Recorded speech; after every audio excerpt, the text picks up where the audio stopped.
예, 안녕하세요. 드란노 아부자 운동 본부의 김성묵입니다. 어느덧 2020년 한 해를 마감하는 시간이 왔습니다. 지난 한 해 동안 참 코로나 팬데믹으로 참 어려움이 많으셨죠. 불편함도 많으셨고 겪어보지 못했던 일을 경험하면서 우리는 정말 우리 인생에서 가장 소중한 것이 무엇인가 이런 것들을 한번 생각해보는 시간, 또 불편한 것들을 이렇게 내려놓는 시간, 이런 것들을 한번 깊이 생각하게 되었으리라고 저는 생각합니다. 정말 이런 어려운 시대에 가장 필요한 그런 핵심적인 가치가 있다면 무엇일까요? 저는 단연코 가정이라는 생각을 해보았습니다. 정말 여러분 늘 마스크 쓰는 게 지겹지도 않으셨어요? 그런데 참 재미있게도 집에 들어가면 마스크를 벗잖아요. 그런 자유함이 있는 것, 평안함이 있는 것, 천국의 기쁨을 맛보할 수 있는 가장 작은 공동체가 그렇게 아름다운 가정을 계속 잘 지켜주시고요. 2021년에는 그 행복한 가정 속에서 우리의 모든 삶이 행복해지길 바랍니다.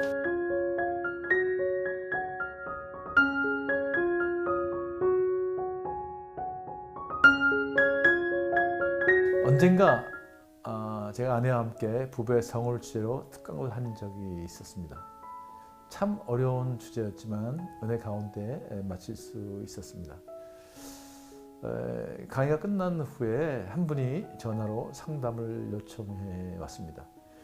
본인은 기업을 경영하는 60대 중반의 기업인이고 아내는 60대 초반의 가정주부라고 했습니다.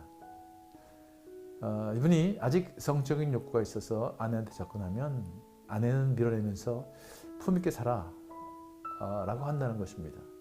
정말 난감하다면서 마지막 한 말이 제 마음을 아프게 했습니다. 밖에서 회장님 소리를 들으면 뭐합니까? 집에 오면 답답하고 외롭고 때로는 절망감이 들 때가 많습니다. 내가 뭘 그렇게 잘못 살았나요? 그러고 보니까 정말 많은 남편들이, 아버지들이 이런 문제로 괴로워하는 것 같더라고요.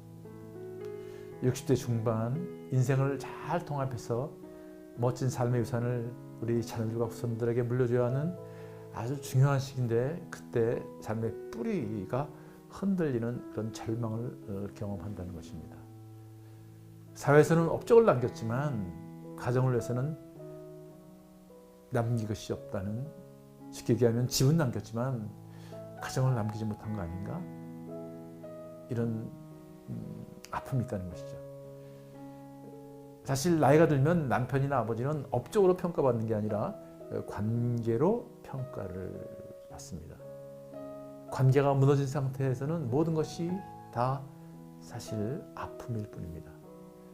문제는 남자는 관계를 커넥션, 즉 연결, 접속으로 생각하는 반면에 여자는 정서적 친밀감으로 생각한다는 것이죠. 남자는 관계를 몸으로 생각하지만 여자는 마음으로 생각한다는 것. 이것이 사실 굉장히 큰 차이입니다. 남편은 몸을 열면 마음이 열다고 생각합니다. 그러나 여자는 마음이 열려야 몸이 열린다는 것이죠. 몇 년 전에 이런 논쟁이 있었습니다. 사실 치열했죠. 가정에서도 과연 성폭력이 존재하냐? 그런데 결론은 어떻게 났죠? 가정에서도 성폭력이 존재한다는 거죠. 마음이 열리지 않은 상태에서 몸을 강제로 열려고 하는 행위, 이것이 바로 성폭력에 해당된다는 것입니다. 내가 전화를 주신 분에게 몇 가지 질문을 했습니다. 사모님과는 정서적으로 친밀한가요? 혹시 회장님이 가부장적으로 사모님을 힘들게 하지는 않으셨나요? 평소에 이런 스킨십이나 감정의 교류 같은 것이 있었나요? 그런데 그분의 대답은 한결같았습니다. 글쎄 바빠서 그럴 여유가 있었어야죠. 그리고 남자가 꼭 그런 걸 표현해야 하나요? 저는 사실 어떻게 하는지 배워본 적도 없습니다. 그래서 이렇게 제가 조언을 했죠. 제가 보니까 사모님은 지금 마음이 꽉 닫혀 있는 것 같으네요. 그동안 남편과 감정 교류가 너무 부족했던 사모님의 마음이 지금 몸으로 표현되고 있는 것입니다. 여자는 마음이 닫히면 몸을 열지 않습니다. 마음을 열어주셔야 합니다. 그 마음에 귀를 기울여 주셔야 합니다.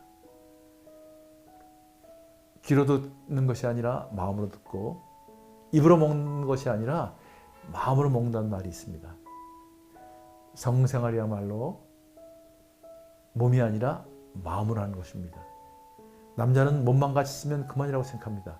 하지만 여자는 마음이 같이 써야 한다는 것이죠. 아내들이 우리 남편은 영혼 없이 대한다, 그렇게 불평하는 것은 몸만 같이 쓸 뿐 마음을 주고받는 대화가 없다는 이야기죠. 이것이 또한 성생활에도 결정적인 문제를 일으킨다는 것이죠. 예를 들어 우리 남자들은 아내와 아침에 싸우고서도 저녁에 들어와서는 같이 밥 먹고 TV 보고 아무 일 없었다는 듯 성생활을 요구합니다. 하지만 과연 그것이 문제 해결책일까요? 중요한 문제는 이미 마음이 닫힌 아내가 남편의 요구를 받아들이지를 않는다는 것입니다. 오히려 아주 강하게 반발을 하는 것이죠. 이때 또 다른 오해가 생깁니다. 아내는 지금 내 마음이 닫혀서 당신과 성생활을 할 수 없다. 사실 성생활만 거부한 것이죠. 그런데 남편은 이 여자가 나를 거부하는 거 아니야? 나 자신을 거부한다고 오해해서 마음이 몹시 상하게 된다는 것이죠. 이래서 성문제에 일어나는 갈등의 골은 더 깊어집니다. 사실 여성의 입장에서 보면 정서적인 교류가 없는 상태에서의 성적인 접촉은 의미가 없다는 것입니다. 성인 애착이 잘 되어 있으면 성관계에도 굉장히 좋은 영향을 미칩니다. 그래서 아내에게 성이라는 것은 일상입니다. 소통의 이벤트가 아니라 일상이어야 하듯이 성생활도 이벤트가 아니라 일상이라는 것이죠.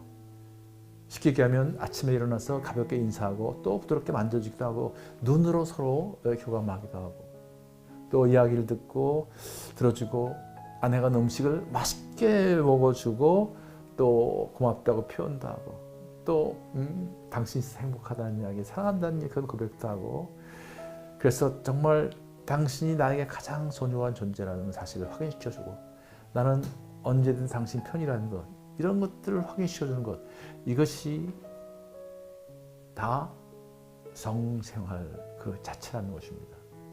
왜 그럴까요? 마음이 문제이기 때문입니다. 그런데 놀라운 사실은 어떤 남편들은요, 성관계 끝나기가 무섭게 일어나서 컴퓨터로 달려간다고 하더라고요. 그러면 아내는 그 모습을 보면서 가슴이 무너진 거죠. 좌절하고 심지어는 분노하게 됩니다. 남편이 자신을 애착 대상이 아닌 섹스 파트너로 여기는 것 같아서 좌절하고 분노한다는 것이죠. 다시 말씀드립니다. 성은 일상이라는 것, 이벤트가 아니라는 것. 몸은 이벤트로 충족할 수 있지만 마음은 절대로 그 이벤트로 충족되지 않는다는 것을 기억하셔야 합니다. 나이 들수록 아내는 정선 친밀감이 있어야 몸이 열립니다. 부부의 성생활 만족도는 정서적 친밀감에 달려있다고 해도 과언이 아닙니다.